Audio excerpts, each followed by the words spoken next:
জুলাইয়ের সবচেয়ে বড় দাবি ছিল ফেসিবাদ যাতে বাংলাদেশে আর ফিরে না আসে। যা এসে কার্যকর রূপ পেয়েছে 24-এ, এই 24-কে স্বীকার করতে এত হীনমন্যতা কেন? এই 24 না হলে আজকে আমি এইখানে বক্তৃতা দিতে পারতাম না, এমপি নির্বাচিত হতে পারতাম না, পার্লামেন্টের মুখ দেখতে পারতাম না, ঠিক অনুরূপভাবে তারেক সাহেব প্রধানমন্ত্রী হতে পারতেন না। ভোট পেয়েছেন সে বিতর্ক থেকে গেল ইতিহাসে। পাইছেন কি পান নাই, হিসাব কিভাবে মিলাইছেন জনগণ জানে। 3.5 ঘন্টা ব্ল্যাক আউট করে কি করা হয়েছে জনগণ বুঝে, এবং এর জন্য রাজসাক্ষীও পাওয়া গেছে, কোনো অসুবিধা নেই। ইতিহাস অবশ্যই এইটাকে পর্যালোচনা করবে ইনশাআল্লাহ, এবং যার যার পাওনা সবাই সময় মতো পেয়েও যাবেন ইনশাআল্লাহ। এবং 70% মানুষের রায়কে অগ্রাহ্য করে এখন আমাদেরকেও বলা হচ্ছে আপনারাও আসেন, এই অগ্রাহ্যের মিছিলে আপনারাও শরিক হয়ে যান। সংসদে আমাদেরকে অনেক সংবিধান শেখানো হয়, অবৈতনিক কিছু শিক্ষক আছেন, হাবভাব যে দুনিয়া সব কিছু ওনারা বুঝেন। তা আমি একটু জিজ্ঞেস করতে চাই, সংবিধান সংশোধন কমিটি নামে কোনো কমিটি কোনো বিধিতে কোনো সংবিধানে আছে কিনা? যদি না থাকে তো এটা কেন? এটা হচ্ছে জুলাইকে ভুলিয়ে দেওয়া, এটা হচ্ছে গণভোটকে ভুলিয়ে দেওয়া। আমরা পরিষ্কার প্রতিবাদ করে ওয়াক আউট করেছি। আপনারা জনগণের রায়কে অপমান করতে চান, করেন, জনগণ সেইটা বিচার করবে। আমরা জনগণের সাথে আছি, তাদের রায়ের পক্ষে আছে, লড়ে যাব, লড়াই করতেই থাকব। প্রতিবারই সাধারণ জনগণ, তরুণ ছাত্র সমাজ, যুব সমাজ, শ্রমিক ভাই বোনেরা জীবন দিয়ে এই অর্জন যখন জাতির হাতে তুলে দেয়, তখন কিছু লুটেরার হাতে এটা হারিয়ে যায়। সেই 24টাও শেষ পর্যন্ত যা হলো হারিয়ে দেওয়ার কসরত করা হচ্ছে। আল্লাহর কসম, জীবন দিব কিন্তু 24 হারিয়ে যেতে দেব না। কি বাকি আছে? এই জাতি তো জীবন দিতে দিতেই এই জায়গায় এসেছে। আমাদের কি জবাব শহীদ পরিবারের সদস্যবৃন্দের কাছে? কি জবাব এখনো পা হাত নিয়ে, বুকে মাথায় পিঠে ঘুমিয়ে যারা এখনো প্রতি রাত ঘুমাতে পারে না, কাতরায়, কষ্টে, যন্ত্রণায়, কোনো কাজ করতে পারে না, তারা যুবক যুবতী হয়ে গেছে এখন পঙ্গু, তাদের কাছে আমাদের কি জবাব?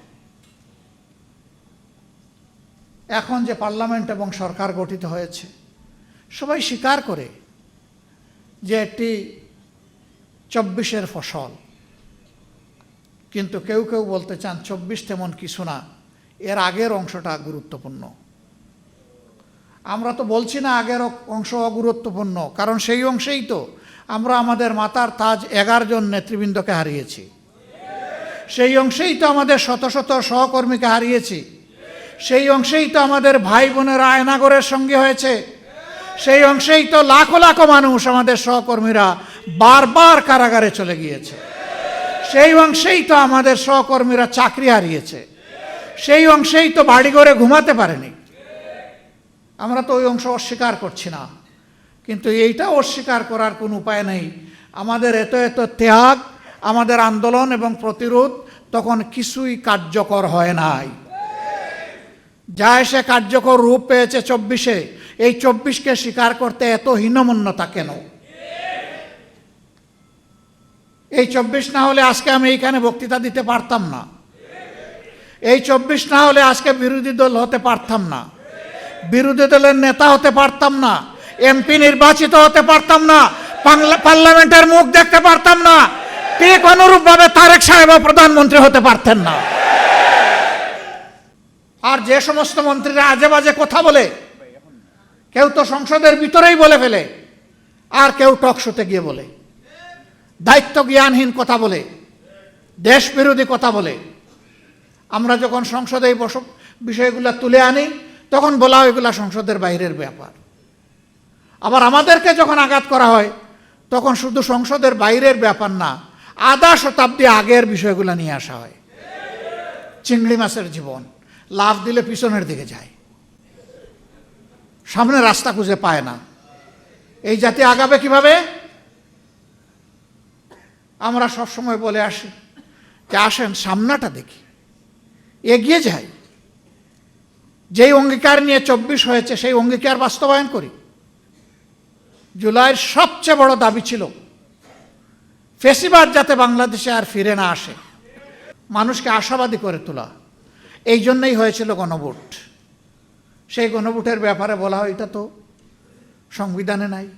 বলা হয় এই 4 প্রশ্ন এত জটিল, আমি বুঝতে লাগে 4 ঘন্টা, জনগণ কিভাবে ভোট দিল? কেন? এই 4 প্রশ্ন তো 17 দিন আগে থেকে প্রচার করা হয়েছে, সকল মিডিয়া খুলাসা করা হয়েছে, গোপন রাখা হয়নি।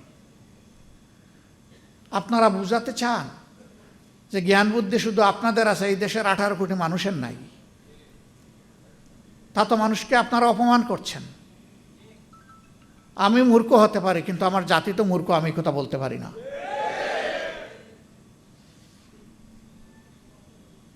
সম্মানিত ভাইয়েরা, 4 প্রশ্ন জাতি যদি না বুঝে তো 31 প্রশ্ন বুঝে কিভাবে? এগুলা সব গুজামিল, ভাওতাবাজি। এবং ইতিমধ্যে একজন বলেছেন আমরা সব কিছু আগে মেনে নিয়েছি যাতে বুটটা হয়ে যায়, মানে বুট হয়ে পকেটে ঢুকে যায়। আরেকজন বলেছেন টুল মওকুফের কথা বলেছিলাম আসলে বুট পাওয়ার জন্য। ইলেকশনের আগে তারাও বললেন, আমরাও বললাম, সবাই গণভোটে হা বলুন।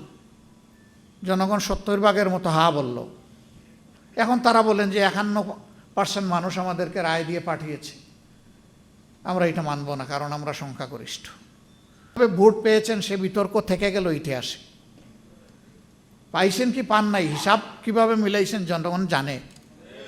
3.5 ঘন্টা ব্ল্যাক আউট করে কি করা হয়েছে জনগণ বুঝে, এবং এর জন্য রাজসাক্ষীও পাওয়া গেছে, কোনো অসুবিধা নেই। ইতিহাস অবশ্যই এটাকে পর্যালোচনা করবে ইনশাআল্লাহ, এবং যার যার পাওনা সবাই সময় মতো পেয়েও যাবেন ইনশাআল্লাহ।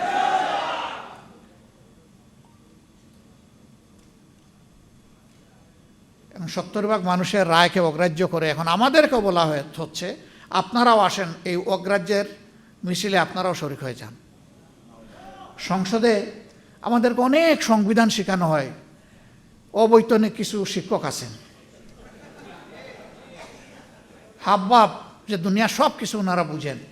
তা আমি একটু জিজ্ঞেস করতে চাই, সংবিধান সংশোধন কমিটি নামে কোনো কমিটি কোনো বিধিতে কোনো সংবিধানে আছে কিনা? যদি না থাকে তো এটা কেন? এটা হচ্ছে জুলাইকে ভুলিয়ে দেওয়া, এটা হচ্ছে গণভোটকে ভুলিয়ে দেওয়া। আমরা পরিষ্কার প্রতিবাদ করে ওয়াক আউট করেছি। আপনারা জনগণের রায়কে অপমান করতে চান, করেন, জনগণ সেইটা বিচার করবে। আমরা জনগণের সাথে আছি, তাদের রায়ের পক্ষে আছে, লড়ে যাব, লড়াই করতেই থাকব। এবং আমরা গভীরভাবে আস্থা রাখি ইনশাল্লাহ এই 70 ভাগ ভোট বৃথা যাবে না, এই গণরায় বাস্তবায়ন হবে ইনশাআল্লাহ। সেই পর্যন্ত সমাধান যদি সংসদে না হয়, সমাধান হবে রাজপথে ইনশাআল্লাহ।